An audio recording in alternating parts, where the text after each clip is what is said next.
of this sacred place, where worship has been offered for over 1400 years, we now wait in prayerful silence.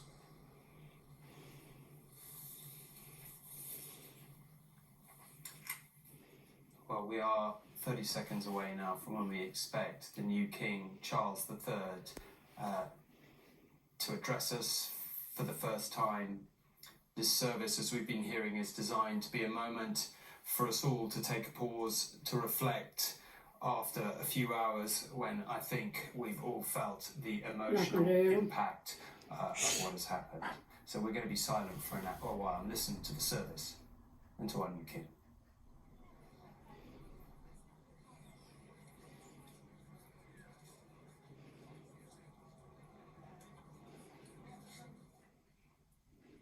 I speak to you today with feelings of profound sorrow. Throughout her life, Her Majesty the Queen, my beloved mother, was an inspiration, an example to me and to all my family. And we owe her the most heartfelt debt any family could owe to their mother, for her love, affection, guidance, understanding, and example. Queen Elizabeth was a life well lived, a promise with destiny kept, and she is mourned most deeply in her passing. That promise of lifelong service I renew to you all today, alongside the personal grief that all my family are feeling.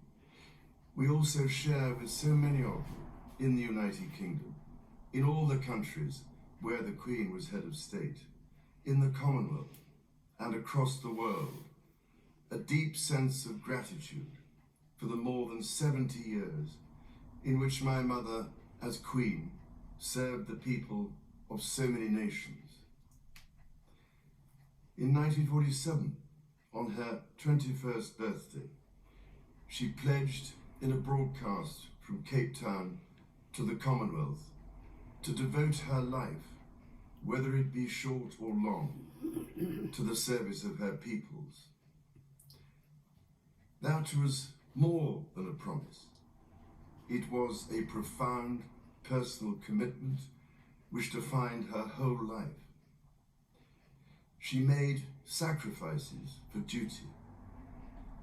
Her dedication and devotion as sovereign never wavered, through times of change and progress, through times of joy and celebration, and through times of sadness and loss. In her life of service, we saw that abiding love of tradition, together with that fearless embrace of progress, which makes us great as nations. The affection, admiration, and respect she inspired became the hallmark of her reign.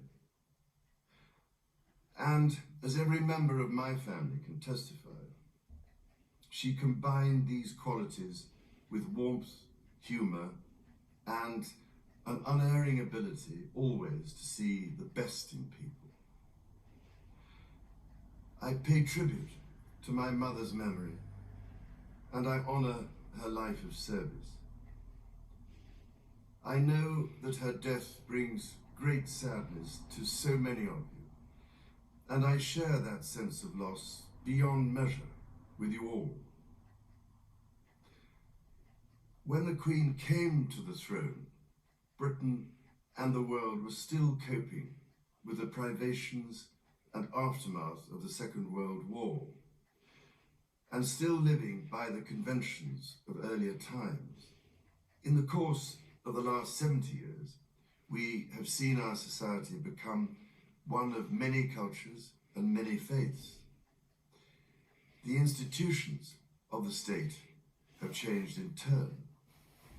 But through all changes and challenges, our nation and the wider family of realms, of whose talents, traditions, and achievements I am so inexpressibly proud, have prospered and flourished.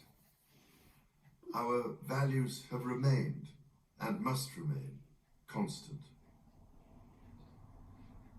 The role and the duties of monarchy also remain, as does the sovereign's particular relationship and responsibility towards the Church of England, the church in which my own faith is so deeply rooted. In that faith and the values it inspires, I have been brought up to cherish a sense of duty to others and to hold in the greatest respect the precious traditions, freedoms, and responsibilities of our unique history and our system of parliamentary government. As the Queen herself did with such unswerving devotion, I too now solemnly pledge myself, throughout the remaining time God grants me, to uphold the constitutional principles at the heart of our nation. And wherever you may live in the United Kingdom, or in the realms and territories across the world, and whatever may be your background or beliefs, I shall endeavour to serve you with loyalty, respect, and love, as I have throughout my life. My life will of course change as I take up my new responsibilities. It will no longer be possible for me to give so much of my time and energies to the charities and issues for which I care so deeply. But I know this important work will go on in the trusted hands of others. This is also a time of change for my family. I count on the loving help of my darling wife, Camilla. In recognition of her own loyal public service since our marriage 17 years ago, she becomes my Queen Consort. I know she will bring to the demands of her new role the steadfast devotion to duty on which I have come to rely so much. As my heir, William now assumes the Scottish titles which have meant so much to me. He succeeds me as Duke of Cornwall and takes on the responsibilities for the Duchy of Cornwall, which I have undertaken for more than 5 decades. Today, I am proud to create him Prince of Wales, Tywysog Cymru, the country whose title I've been so greatly privileged to bear during so much of my life. With Catherine beside him, our new Prince and Princess of Wales will, I know, continue to inspire and lead our national conversations, helping to bring the marginal to the centre ground, where vital help can be given. I want also to express my love for Harry and Meghan as they continue to build their lives overseas. In a little over a week's time, we will come together as a nation, as a Commonwealth, and indeed a global community, to lay my beloved mother to rest. In our sorrow, let us remember and draw strength from the light of her example.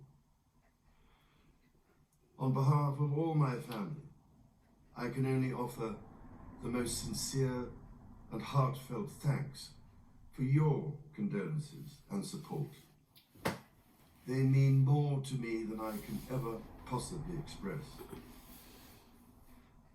And to my darling Mama, as you begin your last great journey to join my dear late Papa, I want simply to say this: thank you. Thank you for your love and devotion to our family and to the family of nations you have served so diligently all these years. May flights of angels sing thee to thy rest.